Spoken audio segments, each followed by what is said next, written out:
Hello and welcome to episode 233 of the Crate and Crowbar. It is the 5th of April 2018. My name is Chris Thurston and tonight I'm joined by Alex Wiltshire. Toot toot.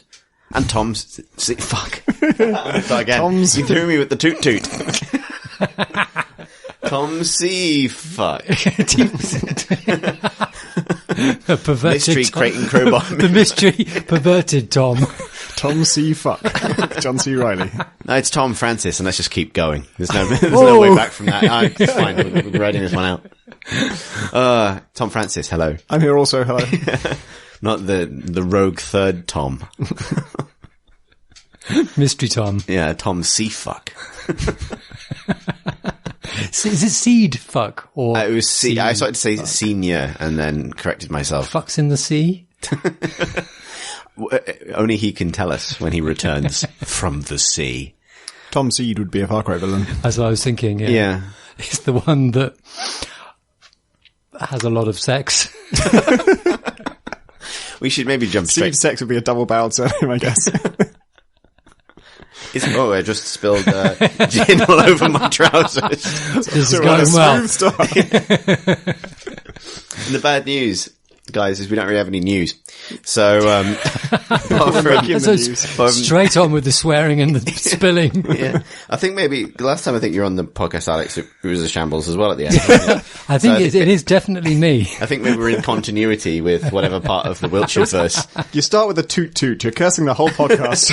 You're setting a tone. You threw me with that single syllable. I'm like some kind of Mancurian candidate kind of fuck up phrase. You're programmed. Yeah, exactly. Oh, Spill gin. should we do a Toot toot is a trigger phrase. Yeah, exactly. We just assume no one else will ever say it. Exactly. The train goes past, or I watch an episode of Thomas the Tank Engine. Don't Kill for the God's president. sakes, let him watch Thomas the Tank Engine. Oh, good. So as we mean to go on then, cheers. Cheers. Should we do a podcast about computer games? Yes. All right, good. So I understand that you guys have both been playing Far Cry 5. Why don't we return to that first? Because we obviously talked about it last week, mostly in the pejorative. But nonetheless, Tom, you keep playing it. Yeah. Actually, Alex, you had probably a more positive experience with it than I did. And I'm taking my jacket off, so why don't you talk? I played it very intensively over the course of 3 days, but I was reviewing it for Rockville Shotgun, and you have that sort of non-stop kind of onslaught feeling to it. What I was really interested in is how the intensity of the game kind of sort of reduces massively. So I've finished the campaign now, so I've liberated all 3 of the regions, and everywhere is really quiet now. I'm not getting attacked by people in cars at all. I drive along and I see a car and I kind of get a bit hopeful and jump out and get a gun. And Are it's you like, content? Oh no. I've lost all my content. It's just Wolverines all the way down now. You can reset it though, right? The Outpost Master option. Yeah, you can, yeah. I don't know what that happens to the general world state. I don't know if everyone comes back.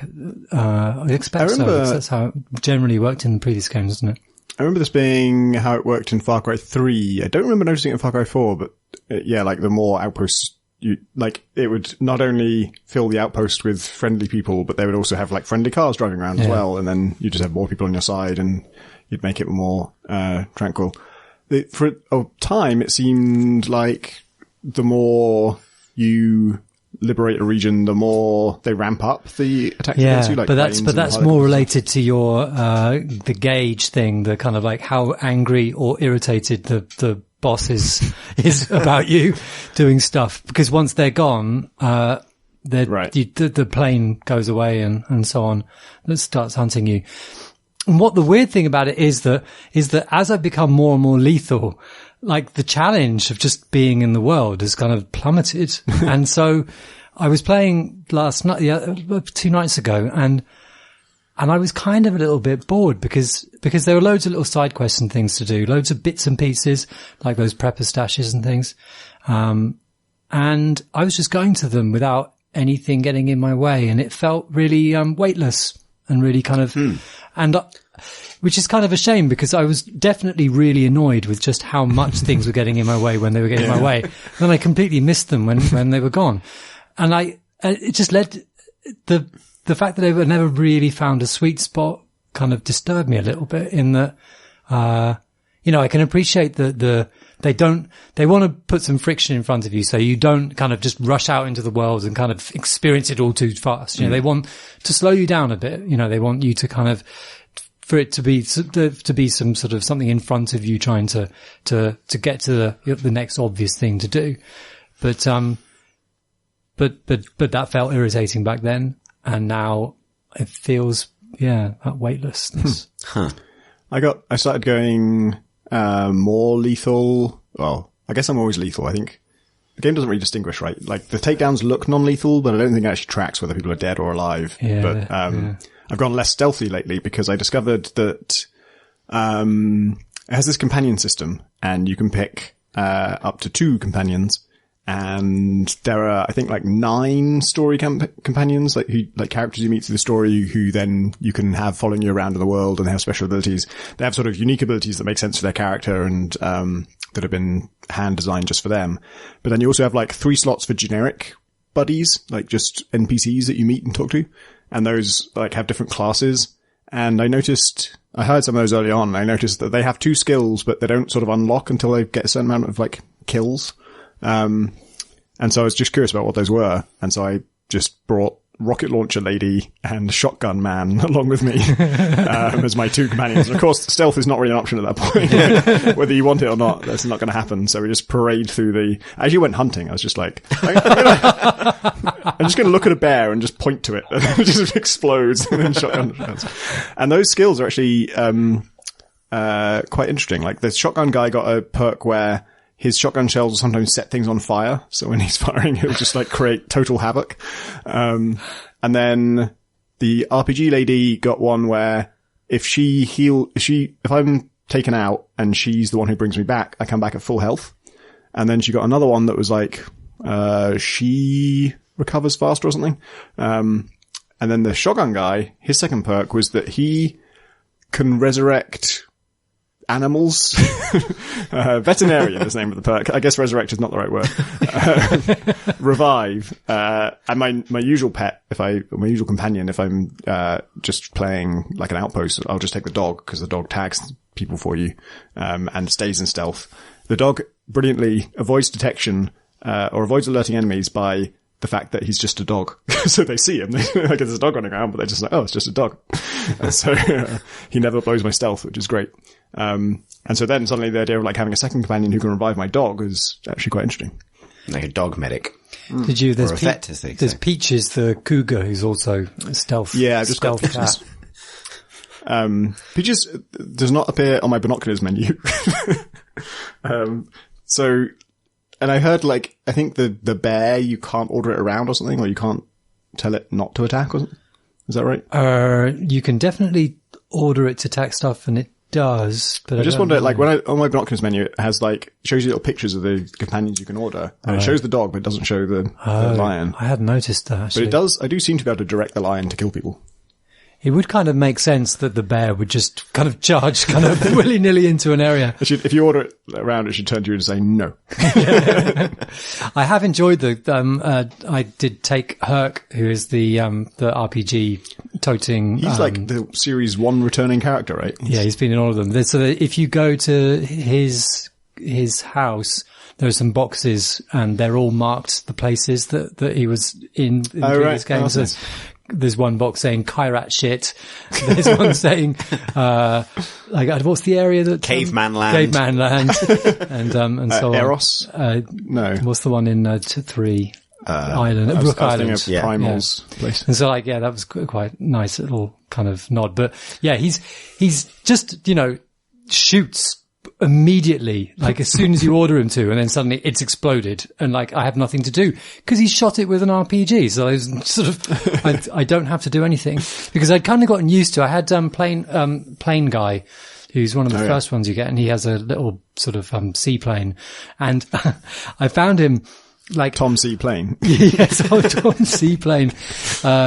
I found him incredibly slow to react, mostly because he'd be lining up a run and he's in a plane.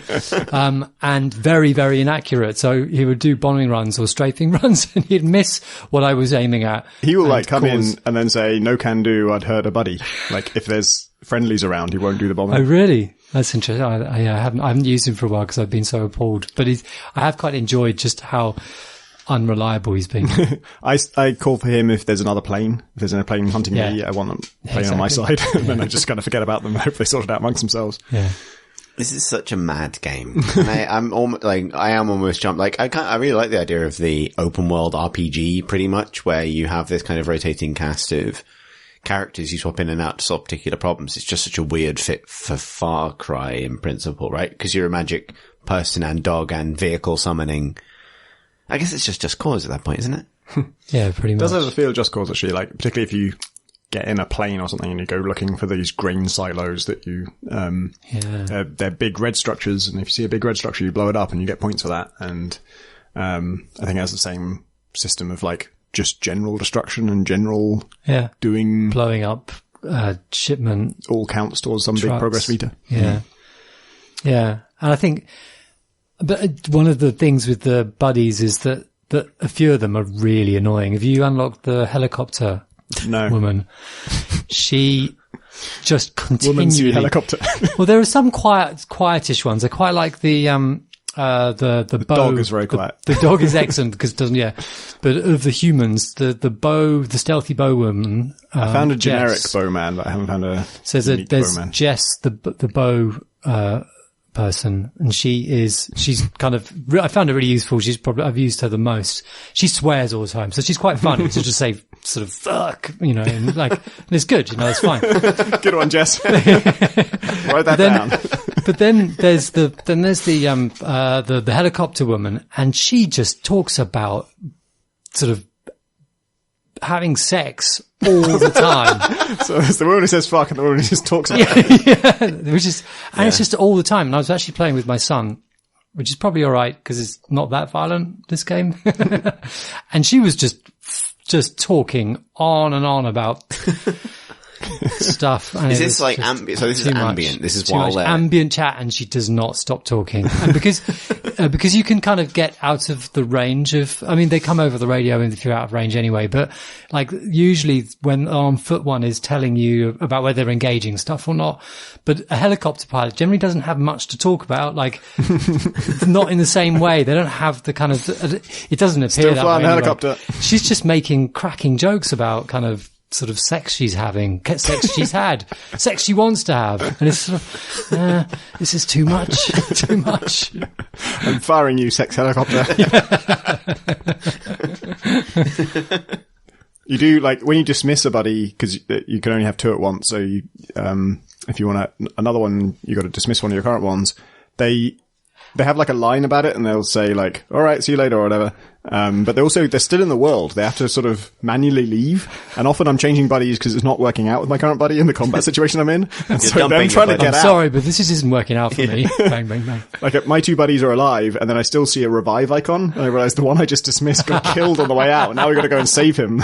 I don't think there's even like, I think there's no reason to save him actually, because dismissing him triggers the cooldown. That means you can't summon him again. It's much shorter cooldown on dismissing. Yeah, okay. yeah. You're saying that the real Far Cry was the inexplicable gang of friends you were forced to make along the way, and then in some ways. Yeah. I was telling you, you've been enjoying the outposts. Yeah. And I usually just use bow and rocks, but, bow and rocks. That's how I play Far Cry. That's a real Far Cry protagonist name as well. Or villain name. But I have dabbled with silent sniper rifles. I remember Far Cry 4, I unlocked the silent sniper rifle, which is, I think, quite difficult in that game. It's quite a high level thing. Yeah. And then when I got it, I realized I can never use this again because this just makes it trivial. Now I can take out anyone from any range, without alerting anyone. In this, I haven't found that too much. The sniper rifle you just get early on is, I think, not super accurate, not super long range, but, I have enjoyed using it because, one of the things you can't do with the bow very easily is take out two people who are very far away from you. Like, you might get a shot on one of them, but getting the second shot while the other one's moving at that range is really, not practical. So what I've been doing is, with the sniper rifle, I will figure out which one it's going to be easier to snipe, and then look at the other one, tell my dog to go get him. And the dog, like I say, never breaks stealth, unless you tell him to attack someone. And he has really good, I might be wrong about this, but as far as I've seen, his rules are extremely simple and clear, which is if they are not alert, he kills them. If they are alert, they kill him. Like he can't take out an alert guy. But if I haven't set off any alarms, and usually haven't, I just send him after the guy on the left. And because it's a long range encounter, like it takes him a while to get there. And then I just have all that time to line up the shot on the second one, wait. And when the dog's just about to jump on the other one, shoot the one I'm marking, and then takes them both out really neatly. Is that the kind of 30 seconds of fun that keeps you going through basically the entire game? Well, more reliably, it's just bow and rocks. It's shooting them with bow, throwing a rock to distract them around a corner to get them alone, shooting them through the head with a bow, or doing melee takedowns, which this time involve a spade, which is a big plus. The spade can also be thrown into people. Like, it's treated like a javelin. Like, they have javelin code from Far Cry Primal, because that was a big part of the weapon set. And so they just put a spade in your hand, and you throw that, and it like sticks in walls, it sticks in people. Chris Livingston posted a great video where he just throws it up in the air, like directly up, and then waits, and then it just lands in the car that he's looking at. But interestingly, it's the wrong way up. Yeah, it's backwards. So like, if it goes blade first into the air, then just falls back down the same way up. So the handle sticks and stuff. And his has a smiley face on it. So it's got all these little That's a prestige shovel. Yeah, the prestige shovel. So his car's got all these little sort of, semicircular, like little circular, smiley faces. And you can unlock a perk that lets you carry like 12 of them, I think. So you can just have like... Isn't that not just the same as Primal then? It's a lot like... Which, no complaints from me. That was a great thing. But yeah, hunting, I found, if a bear comes at you, the bow is not great for that. Its actual DPS is pretty low. Because there's a lot of faffing. Spades though, if you've got 12 spades, just throw them one after the other at a bear. You'll take it out.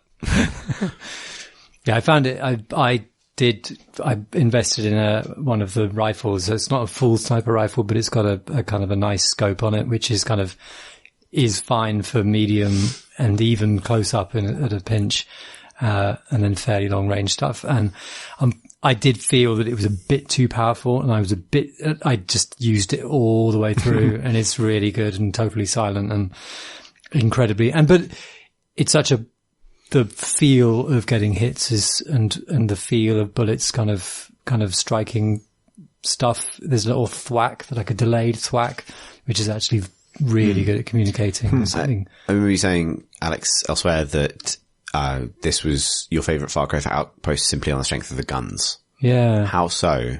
Because I've always had quite good guns. Yeah, it did, but I think that it's the precision feel of them. I think that I always found, I think Far Cry 2 for me set this kind of precedent in the series of things being a little rickety, a little bit kind of quite sprayy, not totally reliable, which I think totally supports the Far Cry kind of feel. I think that is the right choice, I think, but it did mean that I know that 3 and 4 definitely tightened them up a great deal, but I don't know. I always felt that they were never really nice to handle, and as much as that was fitting.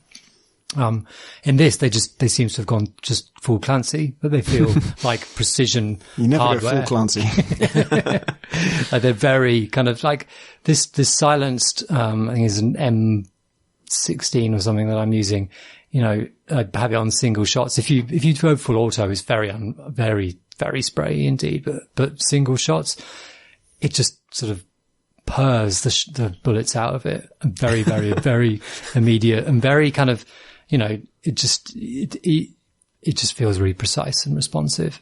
And that, taking that into Outpost, doing the scoping beforehand, taking out the snipers and then moving in to do all this close stuff, sort of, I've repeated it over and over again. I think there's something in the Outpost physical design as well. I think that, I think it's interesting because I didn't play that much of 4, which meant that the last Far Cry I played a lot of was 3, and that's quite a few years ago now. It's about 5 years ago now. So my most recent memory is Primal, which completely, is obviously totally different. A very, very, very different feeling game. And so, coming into a Far Cry, Outposts, which are tight domestic spaces, with desks and, low cover, high cover, kind of squared off parts, rooftops, ballast, balconies and that sort of thing. I found the variety just really great. I think that that's something for me that Primal lacked because it had to make everything organic. So you've got like a cliff face with a bit of a ledge on it, and you've got a hut. You can't really do a multi-story hut. As you're saying it, like it didn't have much variety, I was thinking, what about the cliff face? It had cliff faces? Yeah, but it's like, you just don't get the kind of like sudden variations in form that you get in a modern setting. I think, you can put a grind solo next to a bungalow, which is next to, a field, which is next to, you got yourself a farm. You get a full farm, a bear farm. So yeah, I think that for me is probably it's the variety of the spaces with the responsiveness of the weapons. They're also very like themed, aren't they? They're very much, this is the train yard and here's what it does in the like, here's what the cult are using it for right now and here's why you need to take it back. Yeah. And then there's like a dock and yeah, most of the ones I've liberated have a very particular fictional theme and then it's designed around that. Yeah. Yeah, I've enjoyed that actually. Finding a load of dead wolves on tables. You just go, huh? Actually, because a lot of the outposts in Far Cry, they're sort of all the same. They're there's compounds, right? Yeah, they are a compound with, yeah. But this is, there's something to actually, discover about them other than simply the bout combat. Yeah, it feels like Far Cry is secretly a game about, a bit like Diablo or something, like a kind of fundamental core thing that is nice to do, which I probably also say about Destiny and a bunch of other games like that. It's just sort of inexplicably not that kind of game yet.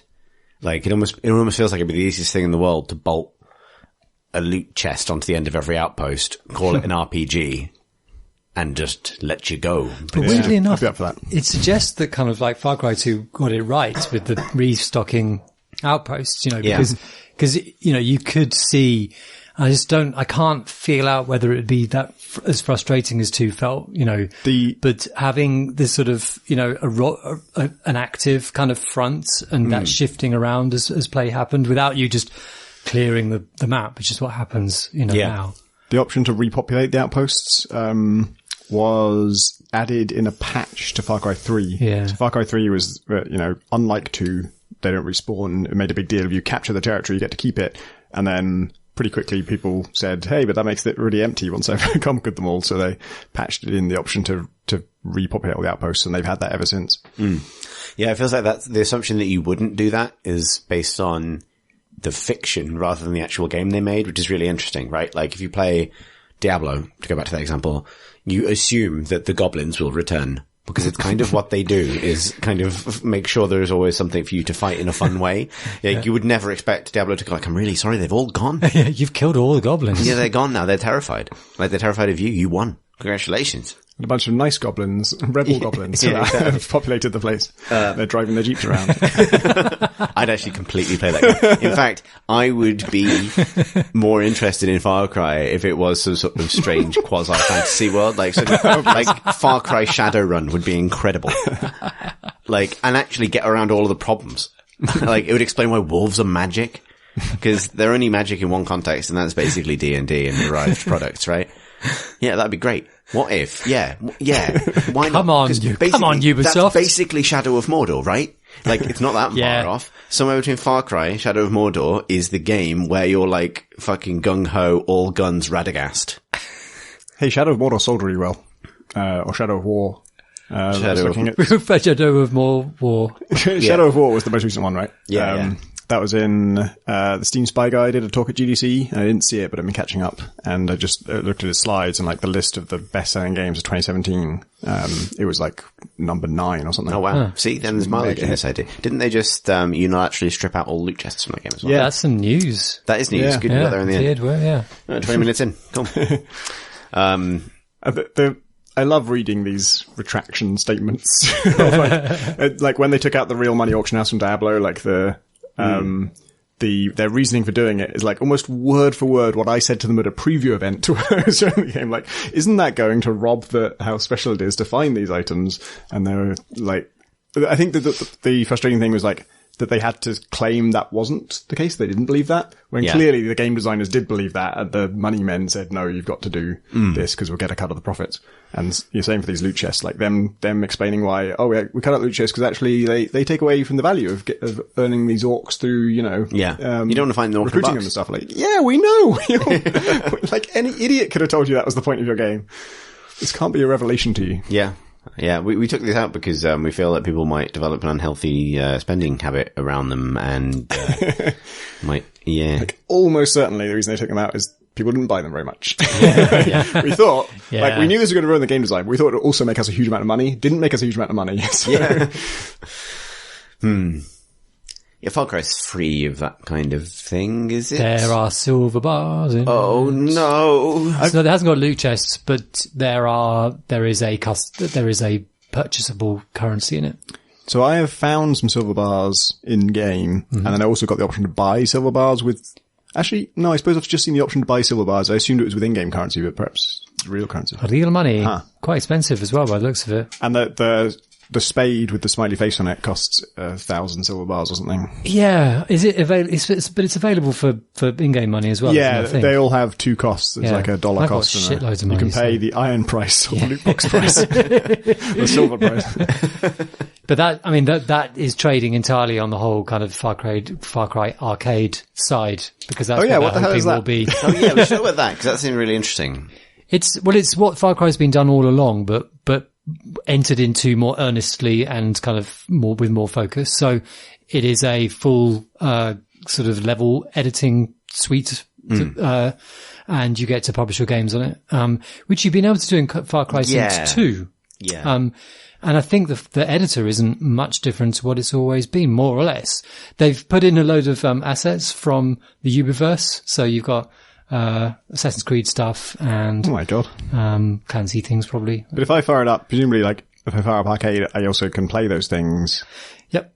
And is it all just user-made stuff? Yep. There's Ubisoft stuff as well. Like, they seeded it all to start with. But yeah, it's all user stuff, and it's all because it keeps telling me, like, every perk I get is like, oh, this perk also works in Far Cry Arcade. So I'm leveling up my character for like playing those things as well. Yeah. Weird. And then there's obviously the kind of clothes and gear stuff that you can take in as well. But usually the levels, gun-wise, you generally given a certain guns, or you got to pick up guns from the level. You don't get total freedom, but yeah, you take abilities in. And they're all mental, as you'd expect, like an island of bears, an island of cougars, an island of bears and cougars, an island of that's naked the range, men, really. It's just, there are multiplayer things, and there are kind of the equivalent of large scale outposts, for single player, multiplayer stuff. I mean, I haven't really played that much yet, and I haven't done anything in multiplayer in it, but, because it's so central, much more central to the game than before. Like there are Far Cry arcades all over the world as you're playing the campaign, the full game. So you kind of, which is weird. It's very odd, isn't it? You're playing a Far Cry game, and there's just a cabinet that says Far Cry on it. There's a guy playing it, and he's like, "This game's awesome! You can make levels." What the fuck is going on? But then the graphical treatment of it is like it's got this sort of pixelated kind of front end. You kind of think, "Oh, what? This is some sort of like, I don't know, pixel game." But then you go back into the Far Cry world when you open it up, so it's all a bit weird. But yeah, there's loads of promise. I don't know that I've found anything particularly amazing yet, but I'm sure there is. Well then. What have you been playing, Chris? So I want to finish a trilogy of experiences in VR by talking about Superhot VR. So I remember ages ago when I think it was Graham sort of came across Superhot back when it was just a kind of interesting FPS jam experiment that everyone fell in love with. And it's still great. And I think, I think disparagingly, and I would stick to this, that, at the moment, VR for games has struggled to be anything else than like good light gun experiences, really. Like, I've been experimenting a little bit more, trying to kind of experience lots of different things. And, trying to make sure that I, that I agree with myself basically about where I feel like VR is at the moment. And I think I do. So that's good news, for me. But I agree with myself. In that, like, you know, so like the things I'd always really love VR to be able to furnish is like a sword fighting experience or something. Bows it can do. But it feels like there's such, like, a really specific set of verbs that VR can do really well. And guns is one of them, which is almost a shame for games, because it's like, you embark on this new technology and it's like, the best verb is the one we already had. Like, the one we're kind of a little bit guilty about in the first place. Yeah. And like, you know, I can give you the example. There's a strategy game that had a free weekend recently on the Oculus Store, because I've been using Oculus Touch for all this, called Brass Tactics. Don't know if you've ever played it or seen it. Yeah. Lovely idea. Really lovely idea. It's a VR real-time strategy game. Sort of plays somewhere between, like, it's stripped down in ways similar to, a kind of Clash Royale type kind of stripped down quick strategy thing, but more complicated. So like ranked back up again in terms of complexity. And you are so I'm talking about a different game to illustrate a point about a different game, but we'll get there. You are like a kind of a wizard in a kind of Arabian Nights setting, standing in front of a war table in a tower in some kind of fortress. And that's where you are physically. But the war table is kind of this living clockwork, strategy map that sort of operates a lot like the intro sequence from Game of Thrones. So when you add buildings, they grow out of the ground and things. And you drag yourself, you float around the battlefield, and you drag select units and send them against your opponent. And you turn on your hands over like you're an artist holding a palette to kind of pluck buildings off your hand and kind of place them on the battlefield. And it feels great. And it looks really, really nice. And there's, it's nice to be able to play. It's designed for multiplayer, so it's nice to be able to see your opponent flying over the board and see where they're focusing. And when they beat you, give them a little thumbs up and that kind of thing. That's genuinely cool. But in pure game terms, in terms of like, is this a better strategy game than its peers, which are not in VR? The answer is no. Like, it is a simplistic strategy game, really, at the end of the day. It's not competing in that. It's competing really in the field of pure VR novelty to some extent. And that's not worth poo-pooing at, because it's an experience, right? Like, it's cool. I couldn't imagine myself playing it all the time, but that's because it's a VR game. So you're not going to spend 3 hours in it a day getting really good. I think. At least I'm not, because that's going to be how you learn to feel real weird and sweat a lot. But that's what I'm talking about. Like, that almost feels like the peak of like VR as like novelty bolted to a competently executed experience. Like, it's a very competently executed game. There's nice effects, like when your final city is being sieged at the end of the game, which is like the win condition. You start to feel the explosions drawing closer to where you are, because you're in that tower. Like, that's supposed to be representing where you physically are. So there's cool things like that, which are neat. Could be explored lots more. I'd love to see something do that. But it feels very much like, if you wanted to play a competitive strategy game, go play StarCraft. Like, go play a traditional game. The reason I wanted to talk about Superhot VR is it actually feels like, I like it more than Superhot, which is, that's the first time that's happened for me, where it's like, actually the VR version of this, takes a game that I already really, really liked. And this feels like the definitive version of that idea and the way it's supposed to make you feel. Yeah. And I specifically zoom in on that because all games obviously kind of want to make you feel a particular way. And it's the first one that's made me not go, oh, this is a bit like something I'm familiar with, but in VR, and go like, oh, this is how this is supposed to be. Which is really cool. And I'm glad it has one of them. The reductive side of it is it's a light gun game, in a sense. Like, it's VR being really good at the thing VR's good at in terms of games. But yeah, so the way it works is slightly different so Superhot, if you're not familiar, is a shooter, almost like a puzzle shooter, where you're dropped into a situation in a kind of stark, abstract world of black interactable objects, white geometry, and sort of, you kind of fractal red shatter men. And you have to sort of solve that puzzle quickly, that combat puzzle, whatever it is. Helping you with this is the fact that time only moves when you move, which means something completely different in VR to what it means when you're using a keyboard and mouse. In VR, it really is everything you do. You're moving your head around, moving your hands, that kind of thing. In the traditional version, it's a WASD shooter. Otherwise, you run around and you shoot things and so on.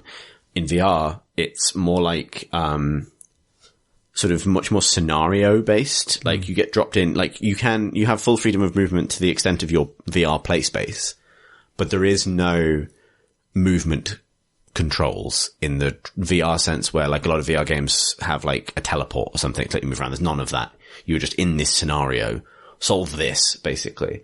And those scenarios are super cool. And actually I almost prefer this in a way, because it means that like you just have the elements that are in front of you. So most levels start with like, you'll see like an object hovering in space in front of you, and they use this to orient you. So you'll just see like a stapler hanging in the air, and you'll reach out and grab the stapler. And when you grab the stapler, the world fills in around you, and now you're holding a stapler, and there's a man with a gun on the other side of a desk, and you just have to solve this problem. And if you stay still, nothing happens. But sometimes that means like sort of ducking and chucking a stapler at a man's head in slow motion. And it's really, really, really good and really fun. Yeah. I know you've played it, Alex. Yeah, I played it on the PlayStation VR. What I like about it is that it's the sort of the highly themed version of the, you know, those VR games where you've got to sort of fit your body through the advancing shape. Yeah. Yeah. It's that, but like with a Bullets. really sharp theme. And I love the fact that your body, you feel very embodied in it, because these bullets are coming towards you and you can see them hanging in space just in front of your eyes. And you know that you've probably got time to duck, move your head out of the way, but like you have to figure out what shape to contort your body in, and also coordinate it with maybe raising your hand up to shoot at the same time, because you want to kind of put your avoidance and your aiming into one single sort of expenditure of time. And it even solves the VR problem of like fail states, because if you get hit, you get reset back to the start of the sequence of levels. So you often have to repeat chunks of it, which that actually works, because you get mastery through repetition in a way that's really cool. Yeah. But one thing that's neat is that like traditionally, if you get like shot in a VR game, you have not been shot.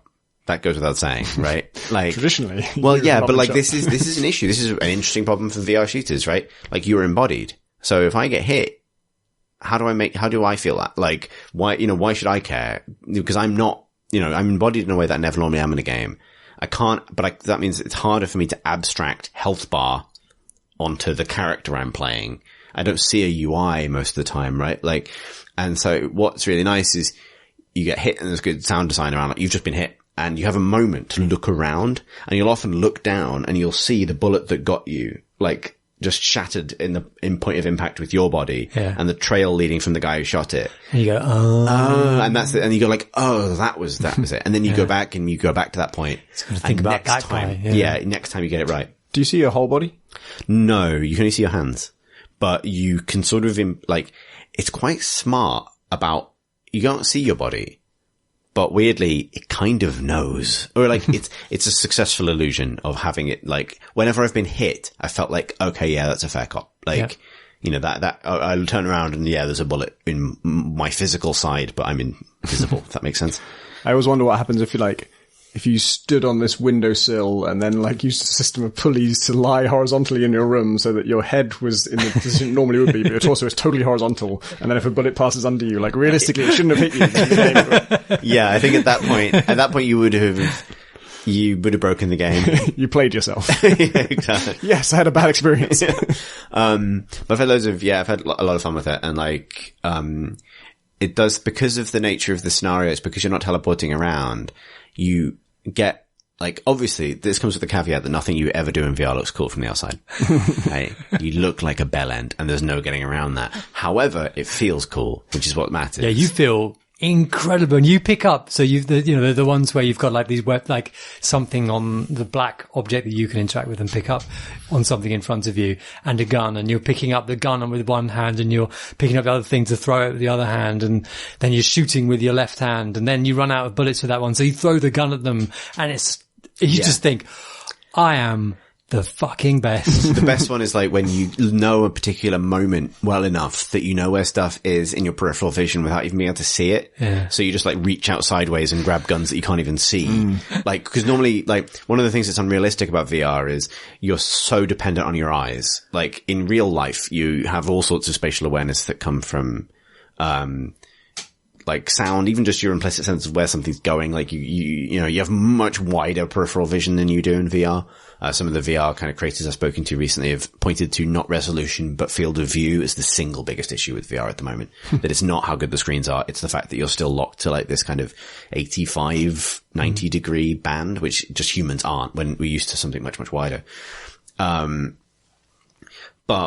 you're very dependent on your eyes, which means that in games where you move around a lot, you're constantly having to look to recalibrate yourself and kind of understand where your hands are going. And like, it's like, a lot of VR is like when you were learning to use a keyboard when you were a kid or whenever you used to learn a keyboard where you had to look where your hands were going. And then after a while, now you don't have to look at the gamepad to know where the buttons are. You don't have to look at the keyboard to know where the buttons are. But actually almost all VR games exist in that space 99% of the time because the only thing you have to go on, because it's the only scenario where you often have to double check where your hands are because you can't be 100% sure. Whereas Superhot, because it's about these kind of repeated little vignettes, you train yourself to know that like, okay, I reach for the gun that's behind the counter and then I swing around this guy and shoot him. And there's lots of nice little design touches, like when an opponent is shot and drops their weapon, they'll almost always throw it towards you, which is purely a cinematic flourish. There's no like fictional reason for that to be the case, but it's perfect because it means that you will shoot a guy and then maybe time stops and you know that like, well, if time will advance to a certain point, that gun's going to fall into my path and I can grab it. And so on. Yeah, it makes it surprisingly natural and doable to catch stuff in midair. Yeah, and it feels great. Like I would really point to it as like certainly the best. Ooh, that was loud. The best games experience I've had in VR, and also in a lot of ways the silliest because so the downside of the whole time moves when you move thing is that it is a shooter. Like there is AI. They do kind of there's simplistic AI, but they do things, and that sometimes means if you're in a gunfight. Let's say traditional kind of waist high cover scenario, you're ducked behind cover, your opponent is ducked behind cover, you're exchanging shots. Then in in a normal scenario, what you would do is fire over cover and wait and maybe wait for them to finish firing. But because you are solely responsible for time, this creates this amazingly stupid, but also kind of amazing scenario where basically you kind of have to dance. If you want time to advance, for example, to the point where someone comes out from behind cover, let's say you're doing the traditional shooter thing of like, I'm going to wait till he peeks and then I will shoot him. The only way to get to that point is to like just make time pass. And, I've experimented with the wave, like, or kind of like massaging, like a massaging motion with one hand. Beckon. You can do anything you want. Like, there's a lot of, there's also melee combat. There's grabbing objects and hitting people with them, throwing them, punching. It's got a good, punching in the dick kind of physics. That's very entertaining to do. Particularly because people shatter at the point of impact. It can be very silly as well, but like, sometimes, it'll do like a level where it just starts with someone charging you and you have to punch them when they get to you so you can kind of move on to the next part of the stage or something. And the only way to do that, I found that the whole thing is sort of like ostensibly this sort of like light cyberpunk spy thriller kind of thing. But for me, it's become the tale of this kind of like extremely silly time ghost that teleports into someone's mind like a kind of mad quantum leap scenario and then dances until they get into the optimal position to punch somebody in the dick. And then they leap again. Where will they go this time? Quantum Leap, the VR game. Yeah, indeed. Come on. But sorry, I found myself doing I wouldn't know how to describe it. The kind of bouncy fisticuffs move that the kind of like rotating your fists around in a kind of like, come on then sort of way, because that just gets time to progress to the point where you can bop somebody. That's why all those old English boxers were doing it. Exactly. It's good for also, maybe to wrap up, it's very good for fucking up your mind in the way that VR is uniquely capable of in there. So, often VR will fuck you up in the kind of like, I don't know what's real anymore. I've taken the headset off and I've been playing for an hour, but I legit had to readjust to the fact that time would continue without me. Oh God. Like, I played for about an hour and a half and just sat down on my PC to do stuff. And I was like, I clicked to load a website and then just found myself like moving the mouse around to like get the website to load just to make sure that, things would keep going. Cause otherwise time stops, obviously. That's frightening. Yeah. Mate, it's what you're doing to yourself, right? Like it's kind of loading screens where you have to dance to make it finish. Exactly. Keep going, keep moving. Yeah, or just stand at the bus stop dancing because otherwise the bus won't arrive. Basically, yeah, I kind of it's probably me done with VR now, and I appreciate it's been about a month now, me kind of talking about on and off. But it's so much the best experience I've had in it that it's almost, and it's great. I'm really happy to have found a game that feels like this is Superhot in its best form. I really, really like it. I feel like it's almost reinforced my sense that VR is a substantial tech advance away from furnishing experiences that are as complete and as independent from the novelty of VR. I think that's the thing for me now. I want more experiences that are fully realized in their own right and don't rely on you being kind of wowed by the novelty of something I would normally do in a different way, but like this. Yeah. To purely sell themselves. But yeah, it is, I think it's available for both Vive and an Oculus. I certainly wouldn't say it's go buy a £500 magic hat to experience this. Or £1,000 one, the new Vive Pro, whatever it's called. Yeah. But it is, a really great use of the tech. And actually it sort of turns out that Superhot was kind of holding on to so many of the kind of design ideas that would help make VR even more viable all along. Time moves when you move is actually perfect for VR as well, because it allows you to not be overwhelmed, which is, basically, it's real good. It's a thumbs up from me as well. Maybe time does only move when we move, but it applies to all humans. And so far, no one's, we've never all been stationary at the same time. Yeah. Well, if everything in the universe stopped moving, how would you know? Yeah. Man. But movement is time. Isn't it? I thought it's... that's pretty much, yeah. Because time is actually an illusion, man. Oh, yeah. That's true. That's the thing, right? Because it's just a dimension. It's just our way of understanding the movement of objects in space, right? And transfer of energy from one state to another. Yeah. In it to Minit. Oh, I was going to say that one. Let's talk about another game you've been playing.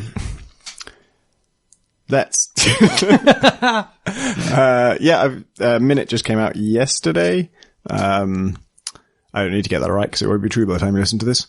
And it's a game, I believe it's a 2-color game. Is that correct? It's only black and white. Black and white. Pixel art game from, JW of Vlambeer, and Kitty Callis and Yukio. I'm going to stop with the credits there in case I can't remember them all. Kitty Callis did Action Hank, didn't she?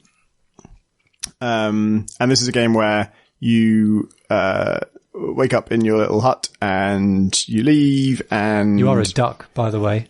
Yeah, you got a duck type mouth. It's hard to tell because it's low res and only 2 colors. But there's definitely a duck mouth going on. A beak, they call it. Yeah, one of them duck mouths. And you can't get past any bushes until you find the sword, and then when you got the sword, you can get past the bushes, but in 60 seconds you die. And then you wake up again, and the world has reset, but if you found the sword, you've still got the sword. And it's actually pretty, so the whole concept is you make progress in little chunks, and a lot of what you do is undone when you die. You always die after 6 seconds unless you die sooner because you lost all your health, or you can just press a button to kill yourself. And yeah, what stays done is actually a little bit inconsistent. It's kind of, at first I thought, oh, the world resets, but I don't, and my possessions get kept. And that does seem to be certainly true that you always get to keep your possessions. But actually the world doesn't entirely reset. Certain things, just because they'd be a pain in the ass to do again, stay done. So you've helped certain people, they usually stay helped. And that opens some paths, but then other things don't. So there's a bit where this guy won't bring up a bridge until you kill these 3 enemies or 2 enemies across the river, and you can't do that with just a sword, so you have to unlock some special thing to attack them from range.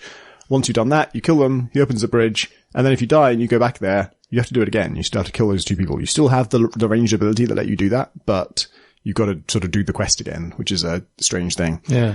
So it kind of picks and chooses which things stay the same and which things get reset. But it would be pretty tedious if you're always respawning at the same point every time you died, but actually if you make it far enough, you get to like a new home, and then you can respawn from there. And then eventually you have multiple of these, and you can kind of decide where you want to spawn each time. And it's very much a Metroidvania where the items you're finding will let you access areas that you passed earlier, because now you can cut down those bushes, or you can cut down those trees, or you can walk across water, and that kind of stuff. Metroidvanias, I often have this problem of like, I encounter a situation, I don't know if I can solve it with what I have, or if I just need to find a special item for it. And I had that a little bit here, and it's exacerbated a bit by the 60-second thing, because like, if it takes you 30 seconds to get to this thing, you've only got 30 seconds to try and solve it. And if you fail to do so within those 30 seconds, I've usually also failed to ascertain whether I can solve it. Like, you know, for me to exhaust the possibilities and say, okay, no, I probably just need another item, that might be 2 or 3 minutes work. And if I can only do it in 30-second chunks, that's kind of a pain. It kind of helps that you have one way of interacting with stuff. Yeah, there's no like much, isn't there? So it's like, there's a limit to how much you can do.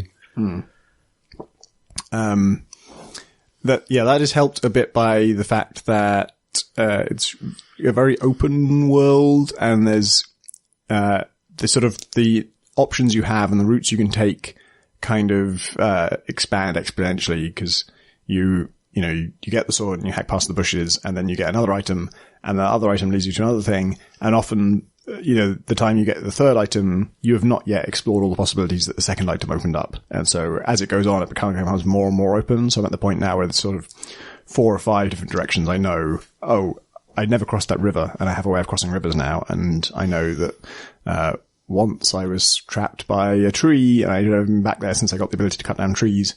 So I have lots of options to investigate. So that kind of like, that makes it less of a problem if there is a thing where I don't know if I can't solve it because I haven't thought of the solution, or because I don't have the item, I can just leave that and just go and do other stuff until it's the only option. Yeah. I like you sort of set little quest for yourself, and, what can I do in 60 seconds? And I like the kind of like almost, speed running aspect of it, where you've got to get to where you're trying to go as fast as you possibly can to maximize your time at the other end. I like some of the kind of the gags in it as well. So quite early on, outside a lighthouse, there's a tortoise, and when you go near a character, it'll start talking to you. And usually it's like one line, and it comes up immediately, the tortoise, and you kind of know it. You see the tortoise and kind of think, I can see a joke coming, and like it pulls it off, and it's funny because like it does it. He spells it out letter by letter, and your instinct, I don't know if it's intentional, but my instinct as a player is like, oh, I want to skip this. So you press like just the use button. The use button is hit him with your sword. That cancels what he's saying, and now he starts to say his like owl line is also really long-winded. Yeah. There's also a watering can you can get, and that replaces your sword. So you've got to decide whether you want to take the watering can or the sword when you leave your house. Oh, I haven't got that far. I took the watering can, and then just started spraying at people, and I sprayed it at some guy in a bar, and he's like, you gotta hydrate. That's good advice. Finally, video games have taught us something. Yeah, it's, you can't ever really kill NPCs as far as I can see. Like anyone who's kind of a character, you can hit them with your sword, they won't do anything, but they all have lines about it. They'll just be like, I'm gonna sue you. Is it worth exploring, like using an entire life of this character just to, probably not if they're far away.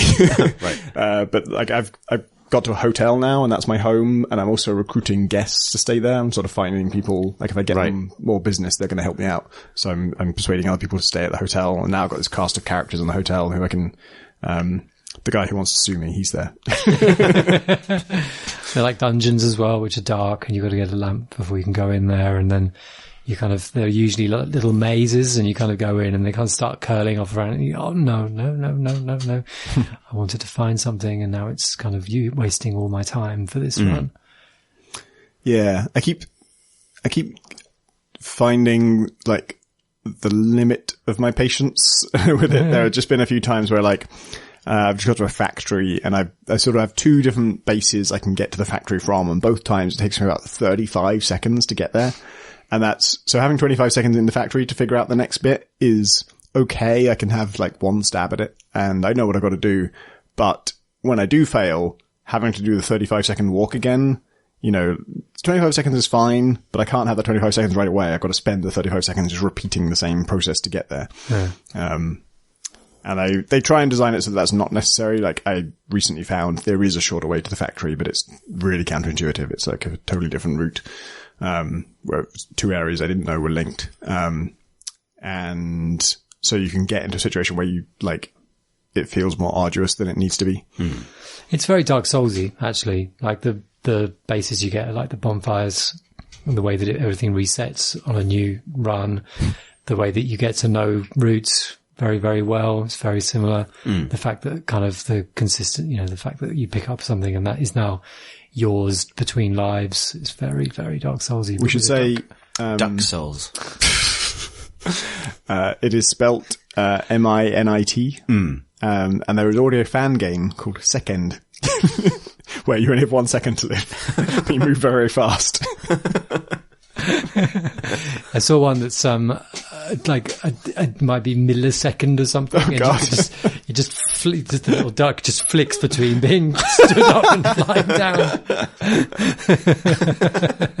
How far can we go? How long do you think it is? Because I haven't heard.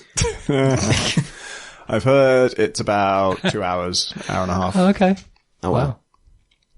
I've played for an hour so far. Yeah. And I've got 10 of 16 items apparently. Yeah. Well, I suppose it's kind of easy to measure because just how many runs it takes, right? Yeah, more or less. You can die early, and actually, there's a suicide button. It's just B on your gamepad. Just hit that and you kill yourself. And I use it a lot. I'll just be I'll sort of do something in the house that I'm in and just talk to someone, break open an urn or something, and do some basic investigation of that area. And that's taken 8 seconds, so I just kill myself. Well, I want to be in the house, but I don't want to be at 52 seconds. I want to be at 60 seconds, so I just kill myself and then I guess there's a kind of min-maxing concern with inherent to the design. Tom, the min-maxer. The There's a bit Minit-maxer. you can water a plant near your house, and so you get the watering can, you water the plant, something happens, you get something out of it, and then you just kill yourself. Well, I don't want to do anything else with I'm 20 seconds down, there's no point in living now. Basically Groundhog Day, right? Yeah. Which is still the best video game high concept because all video games are Groundhog Day. So. Yeah. It's the conceit of it is that the sword that you pick up at the very start is cursed. Wait, does that mean you don't die until you pick up the sword? Yeah, I was wondering that because I didn't You live notice. a full life I'm as a really dog. tempted. I think I died without picking back. up the sword. Really? I think I didn't find out my first try. That's interesting. So what is the curse then? What's the curse of the sword? Who knows?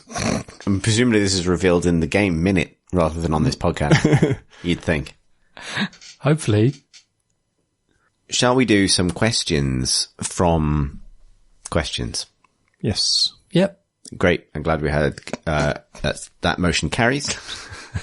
We will return seamlessly to the Chair podcast. Chair the questions, Chris. Chairing the questions. It's Chris, and he says, Jeff says, Chris says. Chris says, Jeff says, deer pushed straight into train car. That's pretty good.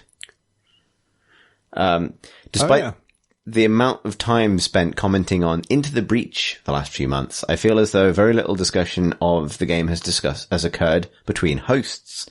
You mentioned earlier you had a love-hate relationship with the game. I think he's referring to me specifically, which I'm curious to hear about as I have similar feelings. Please consider talking about Into the Breach further with Tom (S) close brackets present, or perhaps producing a lock-in. Excuse the length. Redact at your leisure. Thank you for your fine thirst-quenching product, Jeff from Nova Scotia. When he specifies Tom, he's introducing the potential for plural Toms, not merely. I thought he meant Tom Senor. No, in the sense of Toms ? As opposed to Tom S ? Or the dreaded Tom S variant. Tom Good old C-fuck. Captain Didn't Tom even think to mention Seafuck. that. A fine addition to the Crate and Crowbar mythos.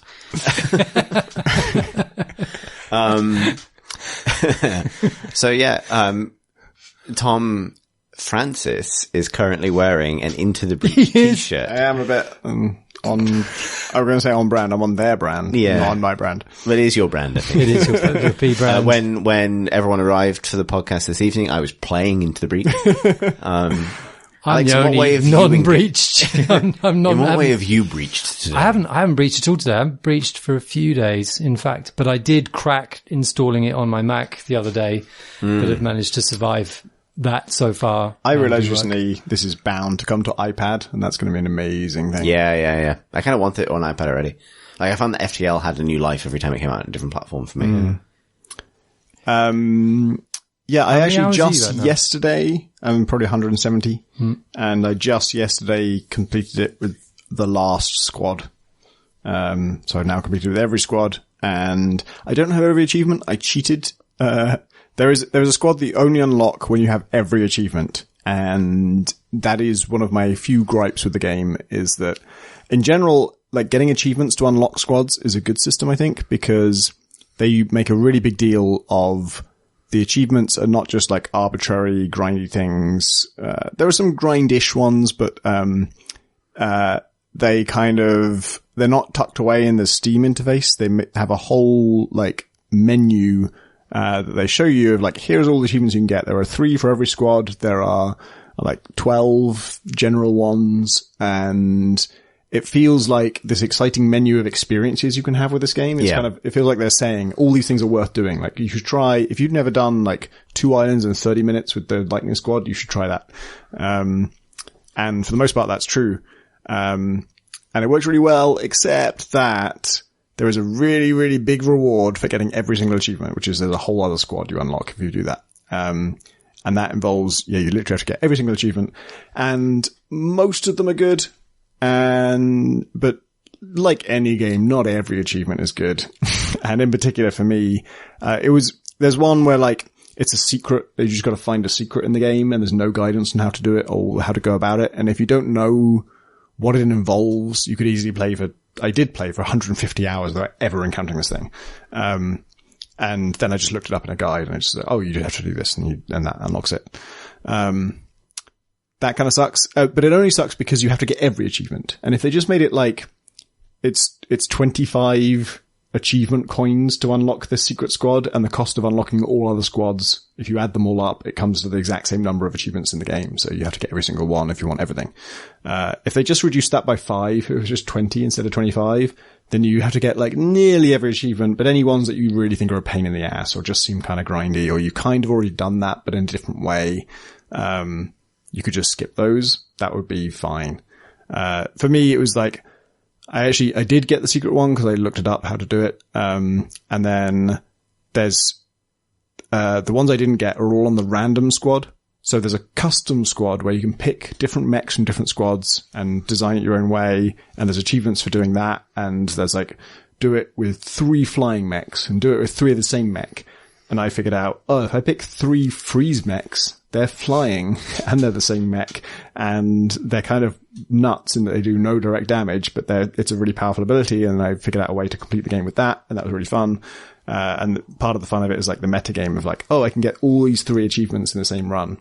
But then the random squad is just, it's like the custom squad, except you don't choose what they are, but you can re-roll it. So you kind of can choose what they are. Right. And then the achievements are just like, get 5 time pods in a campaign. It's like, I've done that hundreds of times. That just happens when you play a campaign most of the time. If it doesn't happen, it's because the game didn't spawn 5 time pods. There's nothing you can do about it. And I've done it loads of times, but I just haven't done it with the random squad, and doing it with the random squad is not any more or less interesting than the other ones. And then there's another one of like, don't spend any reputation. And I've done a lot of challenge runs about like, don't upgrade any weapons, or don't buy any weapons, or don't destroy every time pod you find. And I've done like 5 of those. And the idea of doing another one, but I also have to play as this random squad for some reason, but the achievement doesn't seem relevant to playing as the random squad. That was just boring to me. So I ended up just cheating. I was just like, all right, I really want to see what the secret squad is. I'm just going to edit the ini file and just say, show me the secret squad. And I'm glad I did, because it's worth the shame. No, it's worth seeing, but they're also not mechanically that interesting. They're very conventional. They're just very ordinary. But the idea is fun. And so I won't spoil what it is, but I think it's worth cheating to see them, because yeah, it's worth seeing, but it's not actually worth the huge effort to get every single achievement in the game. It's funny, isn't it? Because they know, they're going to know that the developers are going to know that very few players are going to access these mechs, and therefore they can't be that good, because they should probably be kind of surfaced to as many players as possible. And yet they have to have something about them. So it sounds like they managed to succeed at that. Yeah. They're both Can't say any more. and yet rewarding. Yeah, so I've only played about 20 hours of Into the Breach, and most of that was in the first, 4 days that it came out. And then I've only just returned to it with a kind of more because I really did have a kind of love and then put off kind of relationship with it. Maybe we mentioned this on the pod before. Me and Rich McCormick were the two people I think who bounced. And the reason for that was simply that there are enough, given how tight it is and how almost small its number of verbs is in terms of move, shoot, push, and so on. I found myself getting frustrated with the amount of randomness. And I think, and this is something that I'm happy to be wrong about. So I'll talk about this in the sense of this is how it made me feel, rather than this is some strategy sandbox issue or some kind of core design issue. Not that those things are mutually exclusive, but you know what I mean? I'm not trying to say that I've solved it. It's secretly bad for this reason. It's more that hey, I started to feel bad. And it would be things like, there's, I don't know, there are aspects of its logic. There are situations where you can put yourself in, for example, what you'd feel is pretty good, given the limited number of, rewinds. And it's a factor of two things. It's your inability to rewind at any time, which I understand why it's in there, why it's limited in the way that it is. But also your inability to know not necessarily what your opponent's going to do, but what the AI is going to prioritize.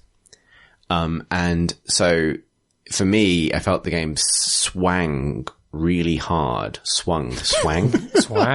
Swang. Hey, nice. That's swang. number swang. It's number swang. It was the number swang was really what swung it for me. And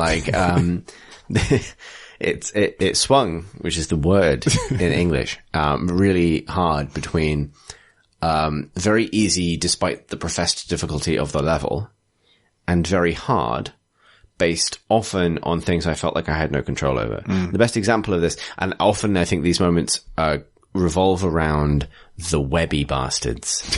Because webby bastards take away one of your verbs, right? You don't actually do loads. It's about a very precise application of relatively simple abilities. And they're remixed in lots of interesting ways, pulling and pushing and lots of different kinds of pushing and kinds of doing damage. But ultimately talking about those things. And traditionally, the things you kind of think it's about is there are definitely, after a while you learn to account for things like, oh, well, if the first wave of enemies has loads of webby bastards in it, deploy a little bit further back because then they can't get you in the first move. That's all kind of good, solid tactical stuff. But occasionally you just get that turn towards the end of the game where some crucial objective is at stake.